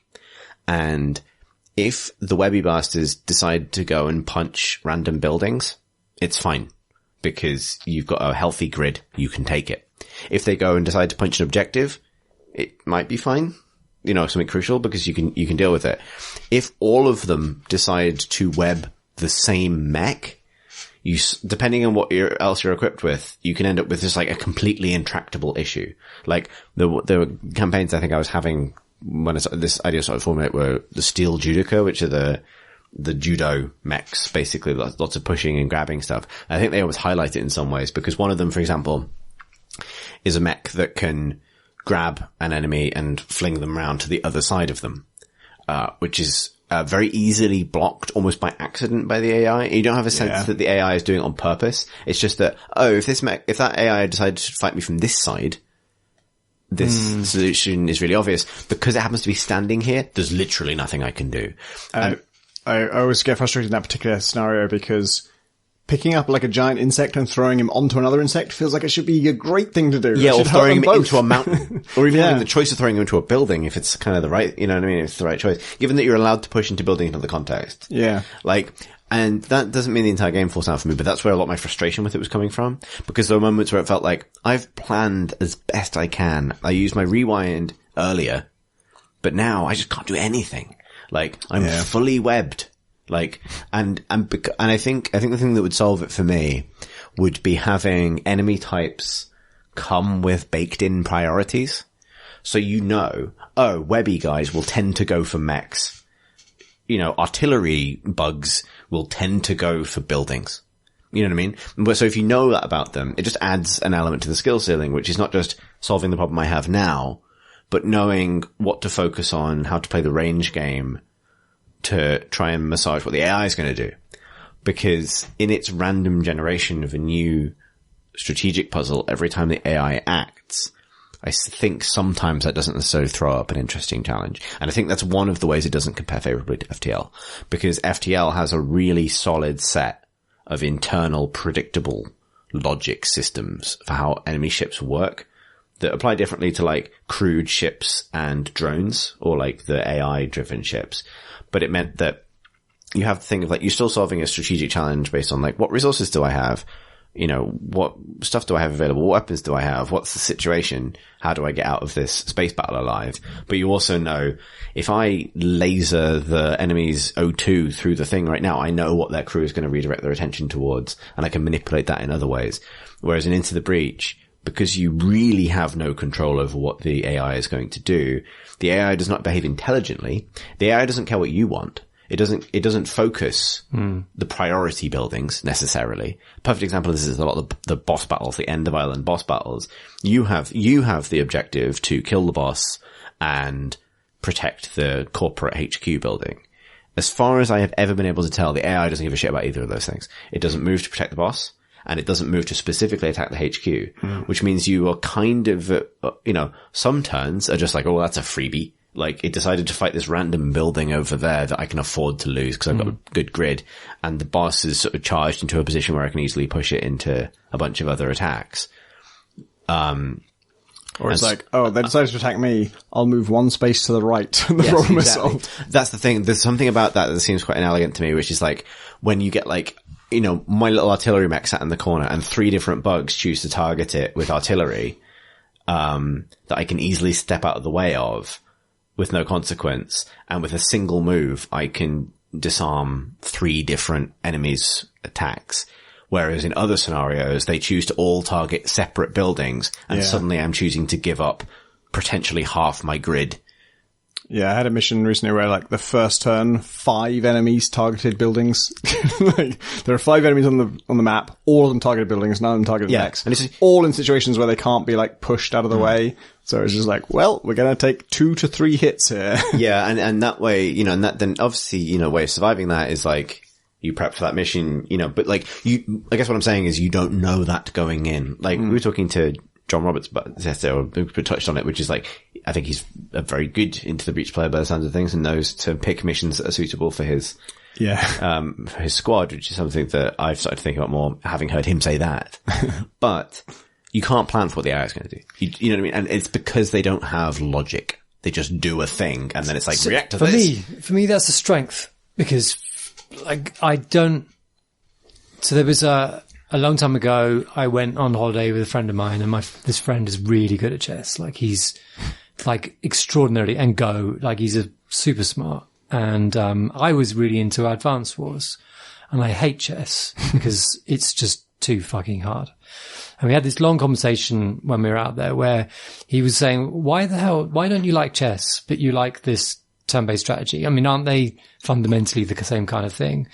And I was thinking about it, and I realized that it was because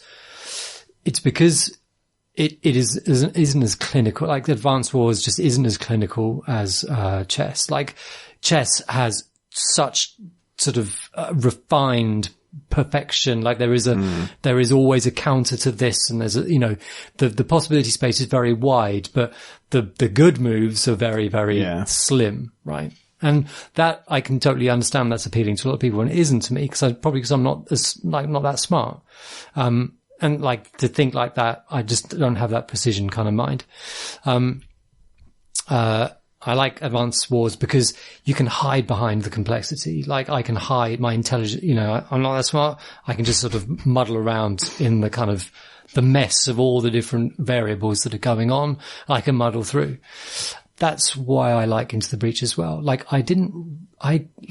I like FTR a lot, but I never really liked the fact that there was always probably the best thing I could do at any situation. And I like Into the Breach that I can have a situation and I can apply myself to it, and there might be a good solution in there. But because the bugs are going to do something else next turn, and it's not necessarily my fault, I feel much freer. And like that, it's a very personal thing for me. Yeah, that's interesting. I think maybe, because I know that both me and Rich, who are the two people who bounced off it, are very much perfectionists and like don't want to give up an objective. And so it's frustrating when it's because I think that ultimately Into the Breach is a game about sort of prioritization. Like, you're gonna take a fucking now. So what, which holes? Which fucking? which Tom? But you got to kind of go, okay, what is it best for me to kind of take? And what is it best to lose? There's a design thing that I kept complaining to them about, cause I was testing the game, and I kept saying you get a special reward for if you get every objective on an island. If you never fail an objective, you get, offered 3 rewards, or 1 of 3 rewards. One's a pilot, one's a weapon, one's 2 grid power. And so it's worth basically 2 points, 2 reputation points. Cause at least, if you could take the pilot and then you can always sell the pilot for 2 reputation points. So you can get those and you can spend those on you can almost afford a power core for that, which is a big deal.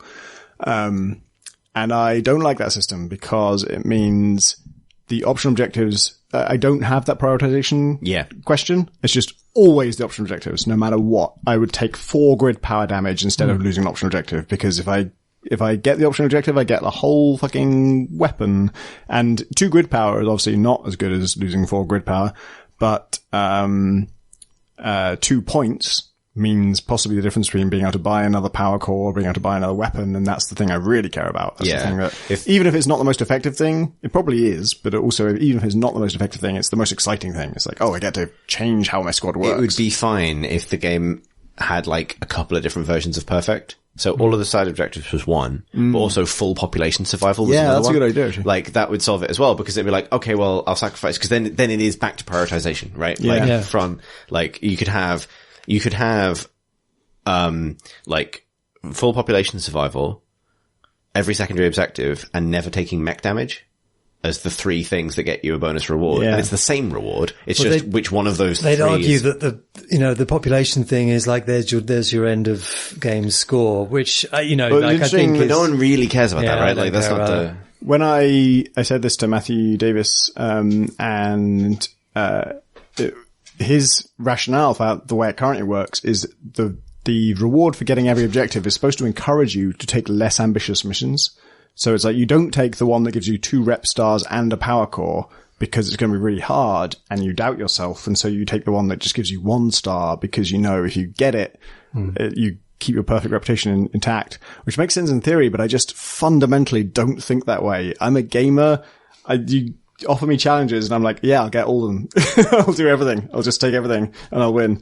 And then when I'm in the situation, I can do it. Like, I'll get those objectives. I'll sacrifice everything else to do it. But, it's like, it's so incredibly difficult to persuade me to not take on the challenge. Like, you offer me 3 rewards or 1 reward. To get me to take the 1 reward, you've got to like beat me down and like humiliate me and break my spirit and just make me so miserable. I'm just like, I just can't play this game. I just gotta take this shitty mission because I'm shit and I hate it. Like, see, that's my default. I go, give me the shit one. Let's do this. Like, I think that's the thing for me in Into the Breach. It's just sort of like a few tweaks from, I think that'd be the thing. I'd really like it, I think, if, and I feel this way about XCOM, which is its other great kind of reference point, which is that the thing that's always been missing for me from XCOM is, like, I kind of want to either know or have the opportunity to feel out what the aliens are trying to achieve and be able to counter them directly. That's not to say it becomes a competitive strategy game, but all of these strategy games are built around the idea that there's sort of like a force that will just sort of act. And I mean, I guess XCOM 2 introduced the sort of advent calendar of Doom. But that was really a health bar in all but name. It's a bar that goes up, and when it goes all the way up, a bad thing happens. And like, and maybe this would overcomplicate it, but like having some sense that the bugs in Into the Breach are entering the level with a particular thing they're trying to achieve. And then maybe one of the things you could also be doing is trying to suss out by watching what they're prioritizing, what their objective is. So if, and then maybe that's randomly generated. So if the bugs go into the mission and maybe they have no particular objective, maybe they have the objective to destroy the mechs, maybe the objective to destroy a particular building, which would probably align with the special power plant or whatever that you've been asked to protect. Or their objective is to just do as much population damage as possible.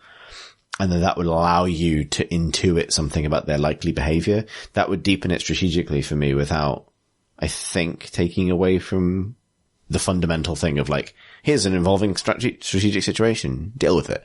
At the moment, because that's random, that is what makes it feel kind of so hit and miss for me, I think. So that sense persevered on your return to the game? So on my return to the game, I've become more chilled out about letting objectives go.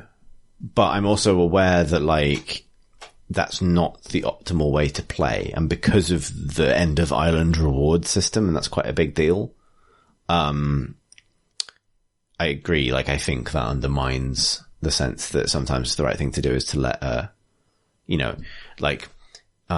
let a building go as long as you protect the objectives, or at least, you know what I mean? The game kind of becomes about that. It becomes about, how do I make sure I tick every box for this mission, not the kind of macro level, survival thing. Or at least I think a few of those things become kind of solved problems. Like, you say it's about setting priorities, but actually those priorities don't necessarily change playthrough to playthrough. Like, the parameters by which you set those priorities don't necessarily change. No. So, for example, like, if I've got 4 to 5 bars of grid, I'm fine. Like, realistically, I'm fine most of the time, because the way the buildings are arranged means you can only ever really lose 2 at a time. So, you know what I mean? You're in okay territory. It can go wrong very quickly, but yeah. Similarly, if you have to choose between losing a pilot, even if it's a pilot with a good ability, and losing a secondary objective at a crucial juncture, it's probably better to lose the pilot, because there's no there is a consequence for that, but you can always get the pilot again. And, your pilot will be replaced by a very amiable CCTV camera. So, like, I do like that the amount of grid power you have is 7. Because I feel like that was arrived at through hard testing. That's just the right amount, that every power you lose is significant, but it's also not too brutal. Yeah, and it's still a great game. Like, it still feels great to ace a level. But I think, and maybe like, I've definitely like gotten over my kind of salty hump when it came to getting frustrated with it. But I was hitting situations where it's like, and I know this because I was detailing them in a frustrated way into our Breach chat channel. But like, there were situations where it's like, I've done everything I know with the information I currently have, I can achieve. And it's just fucked me in some weird way. And I think because I've played loads of games with the randomness in them competitively, I'm aware that like, you drill down on, you tend to forget when it's favoring you with the randomness and focus on when it's screwing you. And I try and be conscious of both of those. So there are times when it's like I said earlier, like, oh, the AI has just behaved in a way that makes this ostensibly hard scenario completely easy. Like, the AI has functionally thrown away a win condition. You know what I mean? Like, it doesn't react. I've only got 1 bar of grid left. Oh, thank God, they've all decided to throw all their firepower into one particular mech who can just move to the left, and now I can win the game. You know what I mean? Like, that sort of thing. It's like, I just feel I stagger between those two states. Like, I don't mind. I just like, it's just how it is. It's just, I think I characterize in my mind the bugs as just being stupid and like they'll get lucky sometimes. And, but you make hay while the sun shines, while the bugs cry. Use a haymaker on the bug while hay shines. Yeah, for sure. But like, I think beyond a certain point, that's not that satisfying. Maybe, yeah. Because I don't feel like I'm overcoming an Because opponent. I haven't gone back to it recently, and I've been meaning to, but I think that's a platform thing. I don't really like playing that kind of game at my desktop. Just like, I want to lie in bed playing it. Yeah, totally. I think iPad would definitely give it another lease of life for me. And it's a really good game. It's a really beautifully designed little strategy game. It's just, you know, I don't think you're wrong if you fall out with it sometimes, because the fucking webby bastards. Webby bastards. They're pricks, and they're disproportionately pricks, I think, is the thing. Like, them and fucking Captain Rocks, the biggest twat. Captain Rocks. I hate the spiders. And they're called spiders. And Those are the ones that fling spiders at you. Yeah, intuitively you want to call the things they create spiders. Those are called spiderlings. The parent creature is the spider. They're assholes. And my favorite trick ever is to think a lot about placement of my guys and then place them in a cross formation in which a spider then flings a web into the center of us and webs all three of us. Spider. Oh, I should have foreseen that, actually. And also the other problem with spiders, the reason I hate them the most is it's never worth killing them because they don't do anything themselves. They created the spider. The spider's a problem. You can take that out easily. You spend a turn doing that. You spend a turn taking out the hornet. They spend a turn taking out the scorpion. But you leave the spider itself alone because this turn is not doing anything. Next turn, it's going to web 4 things and create another fucking spider. There's increasingly inconvenient bugs. That's the issue, right? Like, you're being inconvenienced by bugs. Awful game. Play it. It's really good. It's really good. But I'm so cross. The next question comes from Kane, who writes, best pun in games. That's from Kane. I'd like to thank Kane for writing a question in 4 words. Yep, that's very good.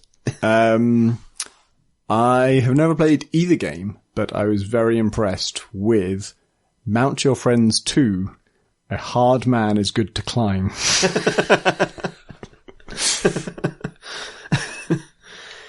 Yep, that's top. Can't think of any. I feel very put on the spot, and I knew this was coming. That's very good.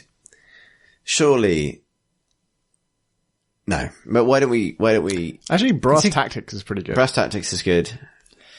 I was just thinking about, like, it's just all kind of, they're all over the place in kind of quest names, aren't they?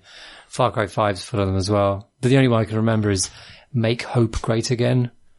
But that's not really a pun. No, that's not even really it's really annoying joke. One as well. Well, the point that this quest is given to you by Hank.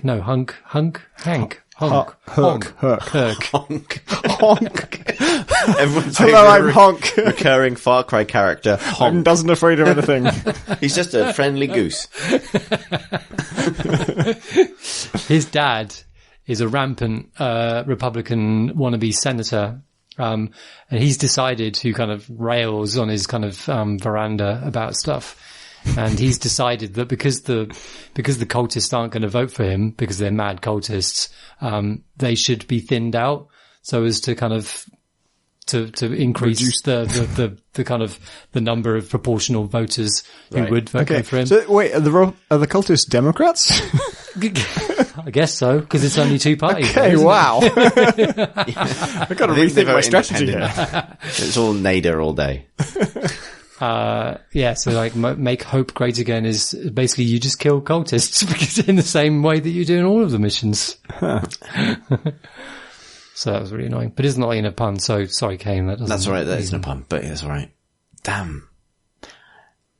I'm really glad that we got asked a question in 4 words, and now I really regret that it requires me to remember anything from a video game. Let's come back to it and fail to answer it then as well. Yeah, quite. Next question comes from Zoe, who writes, hi, in an effort to make everyone feel old, are there any obscure or not obscure old British TV shows that you want to see a video game made of? For my money, Aquila would make a pretty good game about figuring out the interface on an alien spaceship while balancing ordinary life problems. Thanks. I saw a lot of fuss about a game called The Good Life, and I hoped it was an adaptation of The Good Life from Richard Briers. And Felicity Kendall? Felicity Kendall. Yeah. Oh, yeah. I think me and Will Potter were the only people thinking that. Like, really? Is there a game of The Good Life? I often think that Blackadder didn't get the credit it deserved for inventing Assassin's Creed. Fundamentally the same premise. Let's think. I think you could make a good kind of district council management simulator based on Threads, the 1970s film about nuclear war. I reckon, because it shows. I think it's Sheffield Council dealing like sort of with nuclear war just broken out, dealing with managing the people in ahead of their impending demise. I should watch that either way. It's intense. It really is. Sounds intense. It is amazing. I recommend, if you haven't seen Threads, I think it's on YouTube. It's like a very realist, sort of almost fly on the wall style 70s drama, but it's very, very hard hitting. Could you make Bully Grange Hill edition? I was thinking that I'd probably play the Fawlty Towers visual novel. Who wouldn't? Or like Tiny Tower via Fawlty Towers. Call of Duty Dad's Army. Is there anything in Blake 7? I don't even think I've seen Blake 7. I think it was because I just wanted cartoons. Like old, like sci-fi stuff, Doctor Who. Yeah, Doctor Who's like, there have been Doctor Who games, but the thing with British TV, like vintage TV, is that because there was never any budget, there was no kind of action for kind of games to get a handle on. So they're just talking. True. So effectively, all of British TV is like graphic adventures. Yeah, pretty much. Yeah, visual novels. Yeah. Yeah, point and click adventures, basically. Yeah. Captain Price feels like he's already in Dad's Army. Yeah, indeed. Yeah, like I'd love that's the thing is, I think that Doctor Who's an interesting one because I think there's a sort of a platonic sense of what a Doctor Who story is, but like it's never like there's no sort of like pure version of that narrative you could ever point to because every showrunner has approached kind of what Doctor Who is differently, and it gets more or less video gamey based on the kind of whims of. But ultimately, it's a puzzle game where he has to sort of solve some apparently intractable problem with non-violent means. Yeah, although, you could easily do like a time travel puzzle game based on Doctor Who, but that would actually introduce the concept of solving problems using time travel, which Doctor Who never does. And you've never wanted to put you in too many environments because that would be too expensive. Yes, indeed. It's about arriving in a situation, but then solving it in any way that avoids using the time machine. Because that opens a kettle of fish. So fundamentally, it's easy to make and cheap games. So like, it should be all over the place. I don't have a concept to go along with this, but I've been thinking it, so I got to say it. Alf Wolfenstein Pet.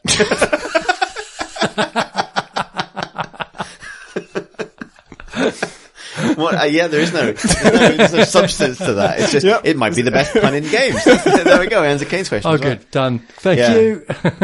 Oh man, I keep finding Kane's question echoing around my head because I feel like there should be some grand wealth of puns, but there's so many and they're so discreet that it's really hard to. You want to sort of just think of a series and just think about the pun with puns. Yeah, there's loads of good puns in Dragon Age. Like across the kind of course of those games in companion chats and like quest titles and things. I'm kind of reliably pleased by a pun. But I wouldn't be able to remember a single one of them. Because that's the nature of puns, right? But that's good because you're telling Kane where to look. Indeed. Well, I don't think, Maybe he didn't want to know. I think maybe he just calculated the single 4 words capable of giving me the most anxiety. Which is, a good change for him.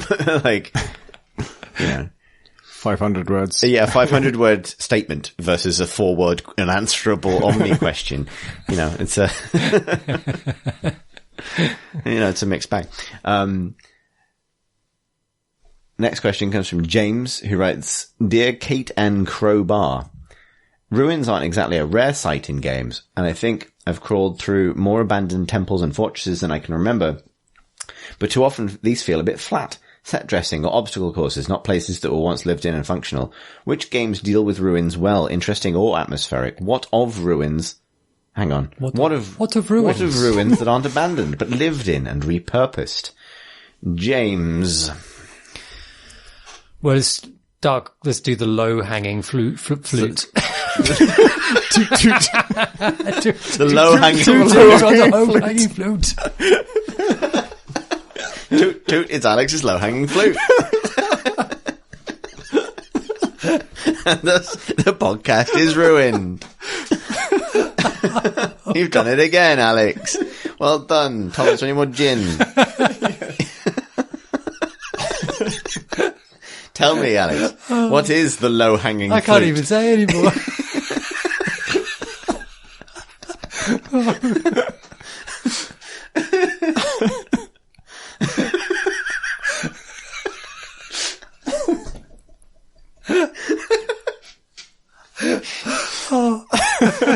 It's Dark Souls, isn't it, Alex? You're picturing a flute hanging from a tree by a string. It's really low to the ground.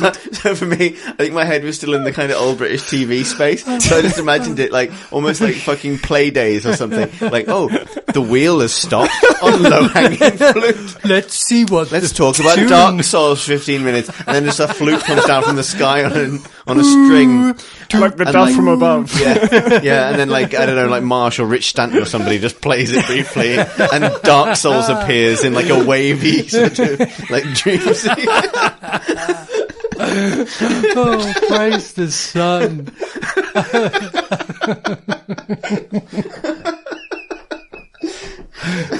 God. Yeah. It's Dark Souls, So isn't it? Dark Souls. It's got some ruins in it. Next question. Okay, so I was thinking also Chernobyl game, Stalker. Stalker. Yeah. I was going to suggest, so for, oh God, my lungs are bleeding. That was some wheezy laughing we just did. I know. I don't get, so,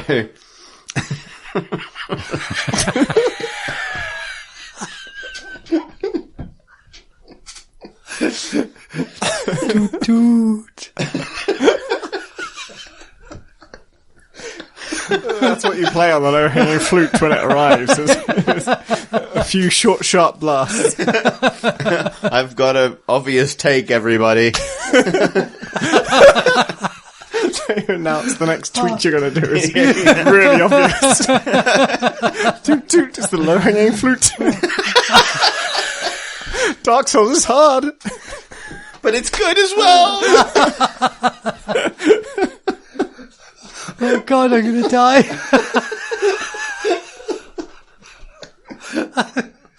I think we've just killed games journalism.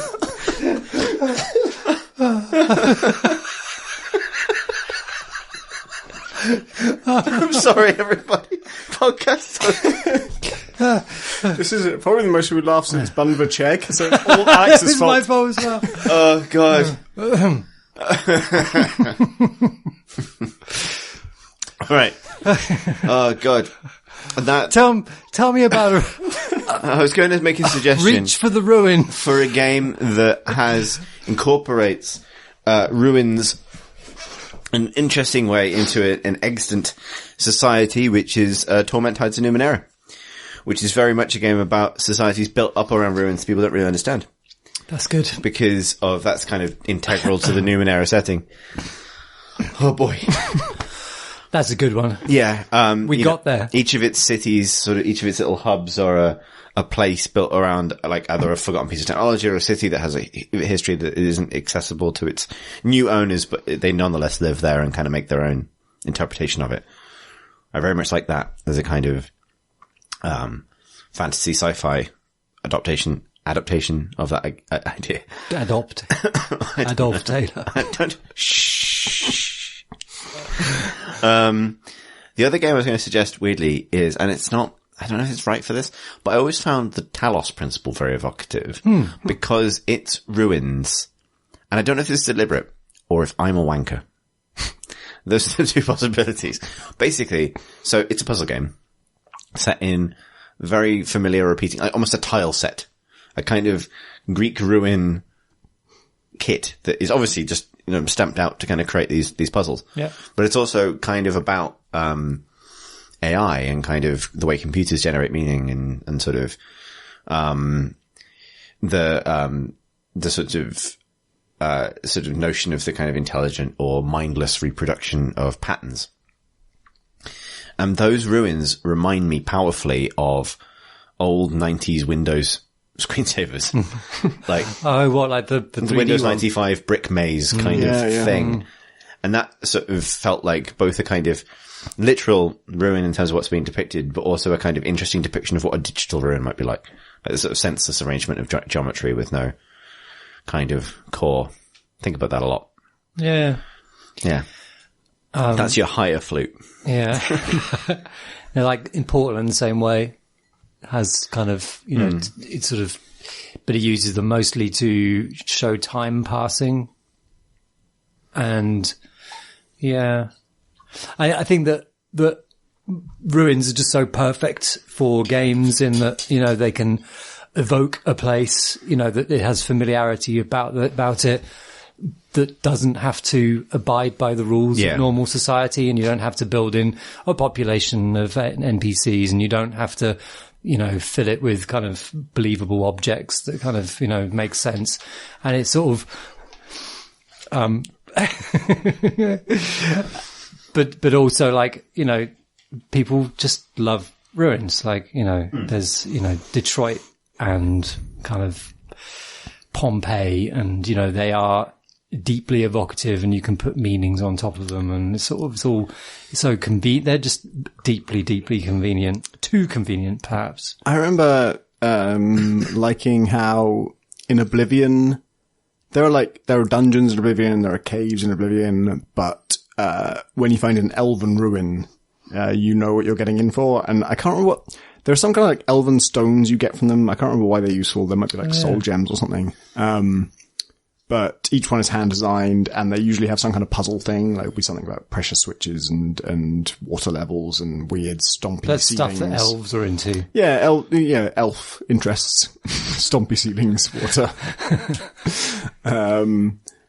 And yeah, they're just scattered all over the world. So it's just like a type of thing. And when you learn to recognize the actual visual geometry of like an elven ruin, you see these tall white spires, and you realize, oh, okay, if I go down here, I will get some elven gems, whatever the fuck they do, and I will solve a puzzle. And it was like an effective way of syncing up, like, learn to expect what kind of content you're going to get, and also there's a backstory here, and there's a reason all these things are like each other. And it had a little bit of a feel of, Indiana Jones tomb raiding type thing, where you're going in there because there's going to be something valuable, and you're sort of transgressing, and you're going to face some danger because of that.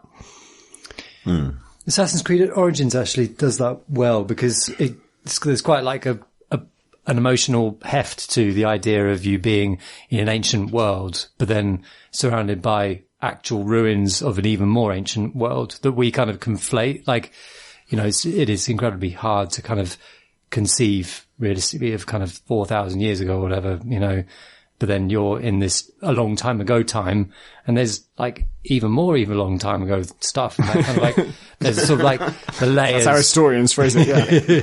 The layers that kind of exposes and sort of it situates you and kind of gives context and kind of, clarity to where you are. It's nice. He's nice. It's nice. I think we recovered well in answering that question. Oh, that was really nicely plucked. Yeah, indeed, from the lowest branches of the flute tree. Our final question this evening comes from Jamie, who writes, watching a clip online of Gears of War's gun with a chainsaw on it, slicing a monster in half in glorious mess of screams, blood and whirring metal, sealed the deal for me. And I immediately went out and spent an ill-advised portion of my student loan on an Xbox and a copy of the game. Despite the fact that chainsawing enemies in half is precisely the same every time it happens, it never ever got old. And through 3 games and many hours of deathmatch, I was still grinning with glee at every occurrence. My question is then, what similar aspects of games which are little more than cosmetic have provided you with the similar cheap but enduring thrills? Love the podcast, etc. Jamie. For me, throwing knives. My specialty topic. I used to, when I played Action Quake 2, I would, you could pick, in deathmatch, you'd just find weapons and I would try and gather as many knives as possible. You could always throw the knife you started with, but also every time I killed someone, I'd take their knife and make sure that stocked up my throwing knife pile. But in team deathmatch, you could pick your loadout, and most of the loadouts like M4 or MP5 and all these serious weapons, or you could just have like 12 throwing knives and just see where fate takes you. And that's what I did. 12 throwing knives, 12 spades, 12 javelins. Yeah, I'll definitely take a spade. It's similar. To be fair though, Primal, it had javelins, but the throwing knife equivalent was stone shards. And Far Cry does this really neat thing.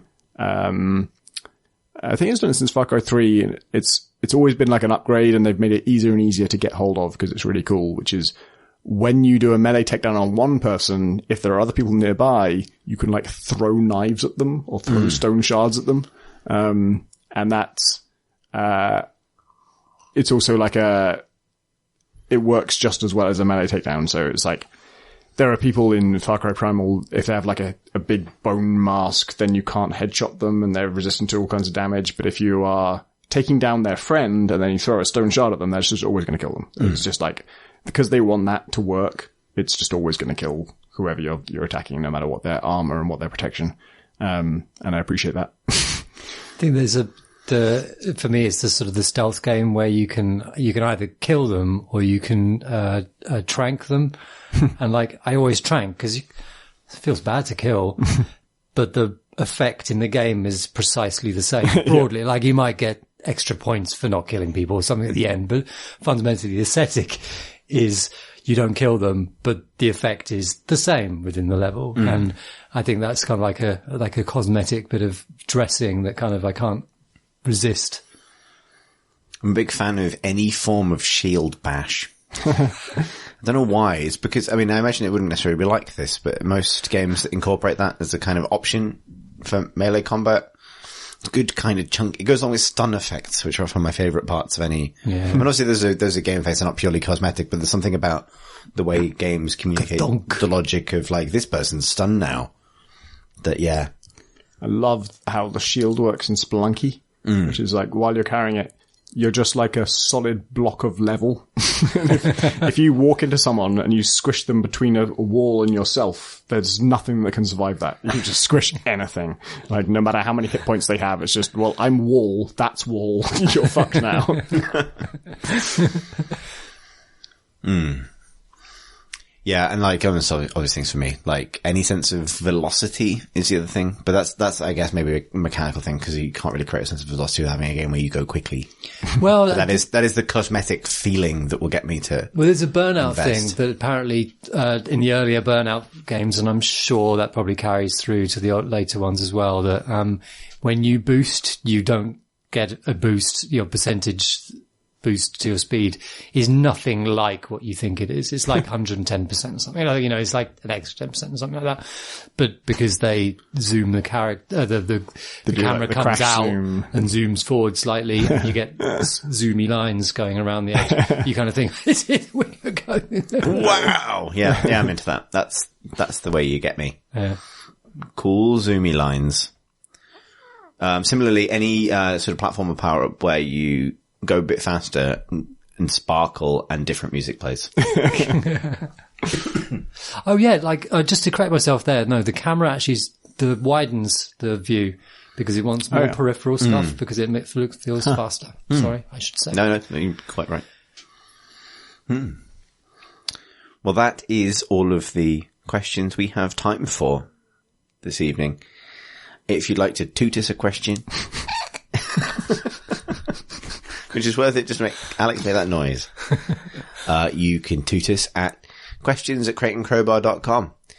You can also toot us on Twitter at crateandcrowbar. .toot. No, ignore him. Ignore him. Please ignore Don't the believe man. his lies. Yeah. Ignore the man with the flute. You can also find us on YouTube, youtube.com/crateandcrowbar. You can hang out with our community on our excellent Discord channel, which you'll find a link for on our website at crateandcrowbar.com. And as ever, Crate and Crowbar would not be possible without the people who very kindly toot us a little bit of money every week, via our Patreon. You find out details on Patreon at patreon.com/CrantonCrowbar. As ever, your donations are very, very, very, very, very much appreciated. I'm losing the ability to speak on account of the earlier flute-related disaster. I will, however, say that in only a couple of weeks, we will be attending Rezzed in London, games event, to do a live version of the podcast as we did last year on Saturday the 14th of April at 4:30 p.m. somewhere in Rezzed. I'm not sure where exactly yet. It'll be me, Tom Francis, and Graham Smith, and guests, hopefully. And we will do the podcast live. You can ask questions and we'll go to the pub afterwards, and that'd be very nice. You do need a ticket for the Saturday of Rezzed in order to attend. But that also gives you access to obviously the whole show and all the talks and games you can play and so on. If you would like to, my voice is going because I've fucked up my lungs. You tooted up your lungs. Tooted it up real bad, Alex. If you'd like to follow us as individuals, you can find Alex on Twitter at Toot. No, be serious. Rotational. ROTATIONAL. Sure. Tom? I'm at Pentadact, PENDADACT. And you can find me on Twitter, although I don't use it, but I'm there anyway, at C Thurston, which is CTHURSTEN. If you'd like some silence, you can follow Chris. Yeah. I'll occasionally tweet things I have written. That's it. Thanks for listening, everybody.